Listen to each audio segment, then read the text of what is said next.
ശരി അമ്മേ, യാത്ര ചെയ്തതുകൊണ്ട് കുറച്ച് ക്ഷീണമുണ്ട്. ഞാൻ കുറച്ച് നേരം ഒന്ന് വിശ്രമിക്കട്ടെ. നിങ്ങൾ ഡിന്നർ റെഡിയാക്കിയിട്ട് എന്നെ വിളിച്ചാൽ മതി എന്ന് പറഞ്ഞുകൊണ്ട് ആദിത്യൻ മുകളിലേക്ക് പോയി. അപ്പോൾ ജാനുമ്മ തനിയെ വിളിച്ചു. നിൽക്കാനോ, ഞാൻ വരാം എന്ന് പറഞ്ഞ് ജാനുമ്മക്കൊപ്പം തേയും പോയി. ചേതനും വിഹാനും ഓഫീസിനെക്കുറിച്ച് സംസാരിക്കുന്നത് കൊണ്ട് അവരുടെ മുറിയിലേക്ക് തന്നെ അവരും പോയി. മുകളിലേക്ക് പോയ ആദിത്യൻ അനന്യ പുറകെ വരുമെന്ന് കരുതിയെങ്കിലും അവൾ വന്നില്ല. എന്താ ഇത്, ഞാൻ മുകളിലെത്തിയിട്ടും ഇവളെ കാണാനില്ലല്ലോ എന്നവൻ ചിന്തിച്ചു. ഡോ, നീ അവളെ തനിയെ താഴെ വിട്ടിട്ട് പോന്ന പിന്നെ എങ്ങനെ അവൾ മുകളിലേക്ക് വരും? അവൾ ഇന്ന് തനിയെ പോയി കിടന്ന് എല്ലാവർക്കും സംശയമാകും. എങ്ങനെയെങ്കിലും ഇന്ന് രാത്രി അവളെ മുറിയിലേക്ക് കൊണ്ടുവരുന്നത് നിന്റെ ഉത്തരവാദിത്തമാണ് എന്നവൻ്റെ മനസാക്ഷി തന്നെ അവനോടായി പറഞ്ഞു. ശരി ശരി, ശ്രമിക്കാം. അങ്ങനെ വന്നില്ലെങ്കിൽ അവളെ എടുത്തു കൊണ്ടുവരാം എന്നവൻ കുസൃതി ചിരിയോടെ ആലോചിച്ചു ചിരിച്ചു. എന്താ അമ്മേ എന്ന് ദിയ ചോദിച്ചു. ദിയ, അനന്യ ചെറിയ കുട്ടിയാ, അവളോട് എങ്ങനെ ചോദിക്കണമെന്ന് എനിക്കറിയില്ല. രണ്ടുപേരും ഇപ്പോൾ സന്തോഷത്തോടെയാണ് വന്നിരിക്കുന്നതും. എങ്കിലും അവർക്കിടയിൽ എന്ന് ചോദിക്കാൻ അവർ മടിച്ചുകൊണ്ട് പറഞ്ഞു. എനിക്ക് മനസ്സിലാകുന്നുണ്ട് അമ്മേ, ദിയ പറഞ്ഞു. അതാ ദിയ, നീ അനന്യയോട് ഒന്ന് ചോദിക്കണം, അവരിരുവരും നല്ല രീതിയിൽ ഒന്നിച്ച് ജീവിക്കാൻ തുടങ്ങിയോ ഇല്ലയോ എന്ന്. കാരണം കല്യാണം കഴിഞ്ഞിട്ട് കുറേ നാളായല്ലോ. ഒരു വേള അകന്നു തന്നെ കഴിയുകയാണെങ്കിൽ നമ്മുടെ ആചാരപ്രകാരം ആദ്യ രാത്രിക്കുള്ള സൗകര്യം അവർക്ക് ഒരുക്കി കൊടുക്കണം എന്ന് ജാനുമ്മയും പറഞ്ഞു.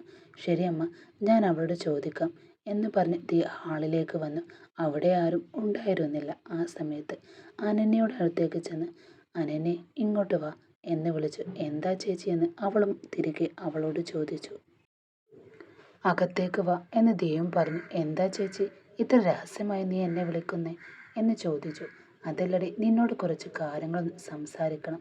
അവിടെ വെച്ച് സംസാരിച്ചാൽ പെട്ടെന്ന് അച്ഛന് നിന്റെ ഭർത്താവോ വന്നാൽ വിഷമമാകുമല്ലേ എന്ന് ദിയ അവളോട് പറഞ്ഞു. ശരി, അവർക്ക് വിഷമം തോന്നുന്ന അളവിന് എന്നോട് എന്ത് രഹസ്യം നിനക്ക് ചോദിക്കാനുള്ളത് എന്നവളും തിരികെ ചോദിച്ചു. നീ ഇപ്പോഴും ചെറിയ കുട്ടിയെ പോലെയാണല്ലോ അനന്യ. ഞാൻ ചോദിക്കുന്നതിന് കൃത്യമായി നീ മറുപടി പറയണം. ഇപ്പോൾ ഏട്ടൻ നിന്നോട് നന്നായിട്ടാണോ പെരുമാറുന്നത് എന്ന് ചോദിച്ചു. അതൊക്കെ നന്നായിട്ടാണ് പെരുമാറുന്നത്, അവളും പറഞ്ഞു. നിനക്ക് മനസ്സിലാക്കുന്നുണ്ടോ, അതായത് നിന്നെ നന്നായി നോക്കുന്നുണ്ടോ എന്ന് ചോദിച്ചപ്പോൾ അതൊക്കെ നന്നായി തന്നെ ഇപ്പോൾ നോക്കുന്നുണ്ട്. അന്നൊരിക്കലും എനിക്ക് സുഖമില്ലാതിരുന്നപ്പോൾ ആശുപത്രിയിലൊക്കെ കൊണ്ടുപോയി. പിന്നെ എന്ത് ചോദിച്ചാലും വാങ്ങിത്തരും. അതൊക്കെ നന്നായി തന്നെയാണ് നോക്കുന്നത് എന്നവൾ പറഞ്ഞു. എടി മണ്ടി എന്ന് പറഞ്ഞ് ദിയ അവിടെ തലയിൽ കൊട്ടി. അയ്യോ എന്ന് പറഞ്ഞ് അനനയും തലോടി. എന്താ ചേച്ചി, ഞാൻ ചോദിക്കുന്നത് നിനക്ക് മനസ്സിലാവുന്നുണ്ടോ ഇല്ലയോ? ഞാൻ എന്താ ചോദിക്കാൻ വരുന്നതെന്ന് അറിയാമോ നിനക്ക്?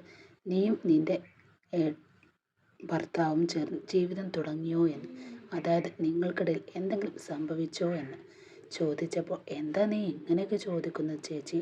അങ്ങനെയൊന്നുമില്ല എന്നവൾ പരിഭ്രമത്തോടെ മറുപടി നൽകി. എൻ്റെ ദൈവമേ, എന്തൊക്കെ ചോദിക്കാൻ പാടില്ലാത്ത ചോദ്യം ചോദിച്ചതുപോലെ ഇങ്ങനെ നീ കിടന്ന് വിറക്കുന്നേ.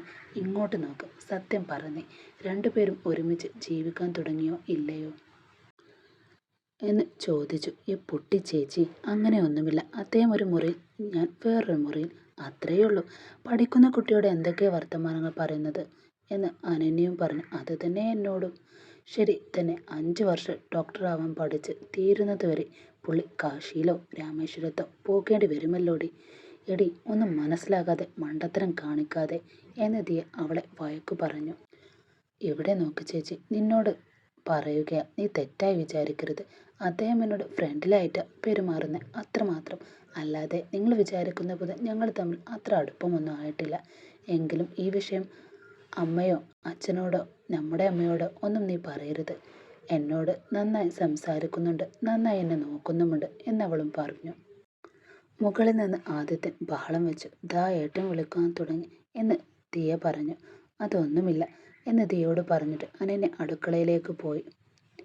ജാനുമ്മയുടെ അടുത്തേക്ക് പോയി. അമ്മ, ഒരു ലെമൺ ജ്യൂസ് ഉണ്ടാക്കി തരുമോ എന്നവൾ ചോദിച്ചു. ഉണ്ടാക്കി തരാമെന്ന് ജാനുമ്മയും പറഞ്ഞു കൊടുത്തു. ജ്യൂസുമായി കാവേരി മുകളിലേക്ക് പോയി. വാതിലിന് പിന്നിൽ ആദിത്യൻ ഒളിഞ്ഞു നിൽക്കുന്നുണ്ടായിരുന്നു. ആദിത്യൻ വാതിലിന് പിന്നിലെ മറഞ്ഞിരുന്നു. തൻ്റെ പ്രിയപ്പെട്ട അനനെ അവിടേക്ക് വരുമെന്ന പ്രതീക്ഷയിൽ അവൻ വാതിൽ ചെറിയൊരു അനക്കം കേട്ടതും മറ്റൊന്നും ആലോചിക്കാതെ ഉള്ളിൽ വരുന്നത് ആരാണെന്ന് പോലും നോക്കാതെ കണ്ണുകൾ രണ്ടും കൂട്ടിയിറുക്കി അനന്യ എന്ന് പതി മൃദുവായി നീട്ടി വിളിച്ചു. അവൻ ആ വ്യക്തിയെ വരിഞ്ഞു മുറുക്കി. കൈക്കുള്ളിൽ ഒരു രൂപത്തിൻ്റെ വ്യത്യാസം വിട്ട് ആദിത്യൻ തിരിച്ചറിയാൻ കഴിഞ്ഞു. ആ പിടുത്തം മെല്ലെ അയവ് വരുത്തി കണ്ണുകൾ തുറന്ന് മുന്നിലേക്ക് നോക്കി അവൻ്റെ മുകളിൽ നിൽക്കുന്നത് തൻ്റെ അനിയൻ വിഹാനായിരുന്നു. ആദിത്യൻ അമ്പരപ്പ് കണ്ടപ്പോൾ വിഹാൻ ചിരി അടക്കാൻ കഴിഞ്ഞില്ല. ചിരിയോടെ അവൻ തൻ്റെ ഏട്ടനെ നോക്കിക്കൊണ്ട് ചോദിച്ചു, എന്താ ഏട്ടാ ഇത്? അനന്യയാണോ പ്രതീക്ഷിച്ചിരുന്നത്? വിഹാന്റെ ചോദ്യം കേട്ട് ആദിത്യൻ നാണത്തോടെ തല കുനിച്ചു. തൻ്റെ ചമ്മൽ മറക്കാനായി അവനൊന്ന് തിരിഞ്ഞു നിന്നു. എന്നാൽ വിഹാൻ അവനെ വിടാനും തയ്യാറായിരുന്നില്ല. അയ്യോ, ഈ ഏട്ടൻ ഈ വയസ്സിൽ ഇത്ര നാണമൊക്കെയുണ്ടോ? അനന്യയെ കണ്ടപ്പോൾ മുതൽ ഏട്ടൻ്റെ മുഖത്ത് ഒരു പ്രത്യേക തിളക്കമുണ്ടല്ലോ എന്ന് പറഞ്ഞുകൊണ്ട് അവൻ തൻ്റെ ഏട്ടനെ കളിയാക്കി. കളിയാക്കൽ കേട്ട് ആദിത്യൻ ഒടുവിൽ മറുപടി നൽകി, ദാ മതിയാക്ക് നീ, ആരെങ്കിലും കേൾക്കും. ഞാൻ എന്നെക്കുറിച്ച് ജ്യൂസ് ചോദിച്ചിരുന്നു. അതെടുക്കാൻ പോയവളെ കാണാത്തത് കൊണ്ടാണ് ഞാൻ വാതിൽക്കൽ മറഞ്ഞു നിന്നെ, അല്ലാതെ ഒന്നുമില്ല എന്ന് ആദിത്യൻ പറഞ്ഞു. താൻ ജ്യൂസ് കൊണ്ടുവരാൻ പോയ കഥയെപ്പറ്റിയാണ് അവൻ പറഞ്ഞതെന്ന് അവന് മനസ്സിലായി. എന്നാൽ വിഹാന്റെ ചിരി ഇപ്പോഴും മാറിയിരുന്നില്ല. ജ്യൂസാണോ ഏട്ടോ, അതോ ഏട്ടത്തിയോ? അതിപ്പോൾ അനന്യേട്ടത്തി തൻ്റെ ചേച്ചിയോടൊപ്പം ചേർന്ന് മാല കോർക്കുകയാണ്. പൂക്കളെ സെറ്റ് ചെയ്യുന്ന തിരക്കിലുമാണവർ. എനിക്ക് മറ്റൊന്നും അറിയില്ല എന്ന് പറഞ്ഞുകൊണ്ട് അവൻ ഏട്ടനെ നോക്കി പുഞ്ചിരിച്ചു. ആദിത്യൻ ചമ്മി നാറിപ്പോയി. ആദിത്യൻ തൻ്റെ അനിയനെ മറുപടി കേട്ട് അവിടെ നിന്ന് നിരാശയോടെ മാറി നിന്നു ചെയ്തു. നിറയെ മുല്ലപ്പൂക്കൾക്കിടയിൽ ചേച്ചിയോടൊപ്പം ചേർന്ന് സംസാരിച്ചു കൊണ്ടിരിക്കുന്ന അനന്യ തീയുടെ മടുത്തേക്ക് ആദിത്യൻ പതിയെ ചെന്നു. അവർ പൂക്കൾ കെട്ടിക്കൊണ്ടിരിക്കുന്നത് ആദിത്യൻ ചോദിച്ചു, ഇത്രയധികം മുല്ലപ്പൂക്കൾ എന്തിനാ? അപ്പോൾ ദിയ മറുപടി നൽകി, ഇന്ന് നമ്മുടെ വീട്ടിൽ ഒരു പ്രത്യേക ചടങ്ങുണ്ടേട്ടാ, അതിനായിട്ടാ ഇതെല്ലാം. ദിയയുടെ മറുപടി കേട്ട് ആദിത്യൻ ഒന്ന് ചോദിച്ചു, പ്രത്യേക ചടങ്ങോ? അതെന്ത് ചടങ്ങ്? ആദിത്യൻ്റെ ചോദ്യം കേട്ട് അനന്യ നാണത്തോടെ തല കുനിച്ചു. അവിടെ ഉണ്ടായിരുന്ന എല്ലാവരും ചിരിച്ചു. ആരും പറഞ്ഞുകൂടാ എന്ന് പറഞ്ഞ് അനന്യയെ എല്ലാവരും കളിയാക്കി. അവൾക്ക് അപ്പോഴും ഒന്നും മനസ്സിലായില്ല. ആദിത്യനും ഒന്നും അറിയാതെ അവരോടൊപ്പം ചേർന്ന് സന്തോഷം പങ്കുവച്ചു. എന്താ ചേച്ചി ഇത്രയ്ക്കും വിശേഷം ഇവിടെ എന്ന് അനന്യ സംശയത്തോടെ ചോദിച്ചു. ഹേ, നീ കുറച്ചു നേരം ഒന്ന് വായടക്കടി എന്ന് പറഞ്ഞ് തീ മുല്ലപ്പൂക്കൾ കിട്ടുന്നത് തുടർന്നു. ഇതെവിടുന്ന ഇത്രയും മുല്ലപ്പൂക്കൾ കിട്ടിയത്? അനന്യ അത്ഭുതത്തോടെ ചോദിച്ചു. അതിൻ്റെ വാസന മണത്തു നോക്കിയവൾ. നമ്മുടെ മുറ്റത്തുള്ള മുല്ലത്തൈയിൽ നിന്ന് തന്നെയാ. രാവിലെ നോക്കിയപ്പോൾ നിറയെ പൂത്ത് നിൽക്കുന്നുണ്ട്, അതുകൊണ്ട് ഇതെല്ലാം പറിച്ചെടുത്തു. തീ ചിരിച്ചുകൊണ്ട് അവളോട് മറുപടി പറഞ്ഞു. അപ്പോഴാണ് ജാനു അങ്ങോട്ട് വന്നത്. അനന്യ എന്ന് ഇങ്ങോട്ട് വന്നേടി എന്ന് അവർ വിളിച്ചതും അവൾ എഴുന്നേറ്റ് ചെന്ന് തീയ കെട്ടിവെച്ച മുല്ലപ്പൂമാല ജാനമ്മ വാങ്ങി അനന്യയുടെ തലയിൽ ചൂടിക്കൊടുത്തു. ഇന്നലെ നീ മുല്ലപ്പൂ ഇട്ട് അമ്പലത്തിൽ പോകണമെന്ന് പറഞ്ഞത് ഓർമ്മയില്ലേ? അത് കണ്ടപ്പോൾ ഞങ്ങൾ നിനക്കായി ഇതൊക്കെ കോർത്ത് വെച്ചത്. ജാനമ്മ സ്നേഹത്തോടെ അനന്യയോടായി പറഞ്ഞു. ആദ്യം നീയും അനന്യയെ കൂടി ക്ഷേത്രത്തിൽ പോയിട്ട് വാ എന്ന് ജാനമ്മ പറഞ്ഞു. ക്ഷേത്രത്തിലേക്കോ? ഇപ്പോൾ എന്തിനാ അമ്മേ? നമ്മുടെ നാട്ടിലെ ഉത്സവമൊക്കെ നാളെയല്ലേ എന്ന് ആദിത്യനും ചോദിച്ചു. നാളെ നമ്മുടെ നാട്ടിലെ ഉത്സവത്തിന് പ്രധാന ദിവസം. ഇന്ന് നമ്മുടെ ഭഗവതി ക്ഷേത്രത്തിൽ ഉത്സവത്തിന് മുന്നോടിയായുള്ള പ്രത്യേക പൂജയുണ്ട്. പിന്നെ നാളെയാണ് അനന്യയുടെ അമ്മയുടെ നാട്ടിലെ പരിപാടിയും. പോയിട്ട് വാ. ശരി എന്ന് പറഞ്ഞ് ആദ്യം ഞങ്ങൾ രണ്ടുപേരും മാത്രമാണോ? വിഹാനും ദേയും വരണ്ടേ എന്ന് അവനും ചോദിച്ചു. അതൊന്നും വേണ്ട, നിങ്ങൾ രണ്ടുപേരും മാത്രം ഒന്ന് പോയിട്ട് വാ എന്ന് ജാനുമ ഉറപ്പിച്ച് അവരോടായി പറഞ്ഞു. ശരി അമ്മ എന്ന് പറഞ്ഞ് ആദിത്യൻ അനന്യയെ നോക്കി. അവൾ ചുവന്ന നിറത്തിൽ ചുരിദാറായിരുന്നു ധരിച്ചതും. ടി അനന്യ, നീ പോയി സാരി എടുത്തു വാടി എന്ന് ആദിത്യൻ പറഞ്ഞു. എന്ത് സാരിയോ? അതൊന്നും വേണ്ട, ഞാൻ ചുരിദാറും ഇട്ടോളാം. ഇവിടെ നോക്ക്, അമ്പലത്തിലൊക്കെ ചുരിദാർ ഇട്ട് വന്നാൽ നന്നായിരിക്കില്ല.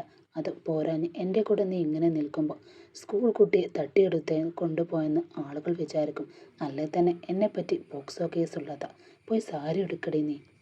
അമ്മേ എന്ന് അനന്യ ജാനുവമ്മയെ വിളിച്ചു. എന്താ അനന്യ മോളെ? ഞാൻ ചുരിദാർ തന്നെ ഇട്ടോളാം, എനിക്ക് സാരി എടുക്കാനൊന്നും അറിയില്ല അമ്മേ.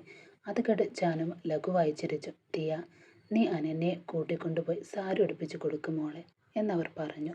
തിയ ഉടനെ തന്നെ അനന്യയെ കൂട്ടിക്കൊണ്ട് അവരുടെ മുകളിലെ റൂമിലേക്ക് പോയി. ഇല്ല അമ്മേ, നാട്ടിലെ ഉത്സവത്തിന് അമ്പലത്തിൽ പോകുമ്പോൾ സാരി എടുത്താൽ നന്നായിരിക്കും. കല്യാണ ദിവസം സാരി എടുത്ത് കണ്ടതാ നിന്നെ ഞാൻ. അതിനുശേഷം ചുരിദാർ മാത്രം ഇടുന്നത്, അതാ ഞാൻ പറഞ്ഞത് എന്ന് ആദ്യം ന്യായീകരിച്ചു. ശരിയടാ, ജാനുമ്മയും പറഞ്ഞു. കുറച്ച് സമയത്തിന് ശേഷം ദിയ അനന്യയെ സാരി ഉടുപ്പിച്ച് താഴേക്ക് കൂട്ടിക്കൊണ്ടുവന്നു. അവളെ കണ്ട കല്യാണ ആദ്യത്തിന് കണ്ണെടുക്കാൻ തോന്നിയില്ല. അവനൊരു പ്രതിമയെ പോലെ തന്നെ അവളുടെ അഴകിനെ നോക്കി നിന്നു പോയി. ഡാ ആദി, നീ വേഗം ഇറങ്ങാൻ നോക്ക്. നിന്റെ ഭാര്യയെ തന്നെയാണ് നീ നോക്കിക്കൊണ്ടിരിക്കുന്നത് എന്ന് ജാനുമ്മ അവനോട് കളിയാക്കി പറഞ്ഞു. അവനെപ്പോഴും അനങ്ങാതെ തൻ്റെ ഭാര്യയെ തന്നെ നോക്കി നിൽക്കുകയായിരുന്നു. ചുറ്റുമുള്ളവർ കണ്ട് ചിരി അടക്കാനായില്ല. ചില ആളുകൾ വലിയ സംസാരിക്കലായിരുന്നു, എനിക്ക് അവളെ വേണ്ട ഇവളെ വേണ്ട എന്നൊക്കെ. ഇപ്പോൾ നോക്കൂ, പ്രതിമയെപ്പോലെ അവളെ നോക്കി നിൽക്കുന്നത്. ജാനുമ്മ കളിയാക്കിയപ്പോൾ അനന്യ ചെറിയൊരു നാണം തോന്നി. എന്താ ഇത്? ക്ഷേത്രത്തിലേക്ക് പോകുമെന്ന് അനന്യ അവൻ്റെ കൈ നുള്ളിക്കൊണ്ട് പറഞ്ഞു. അപ്പോഴാണ് അവൻ ബോധം വന്നത്.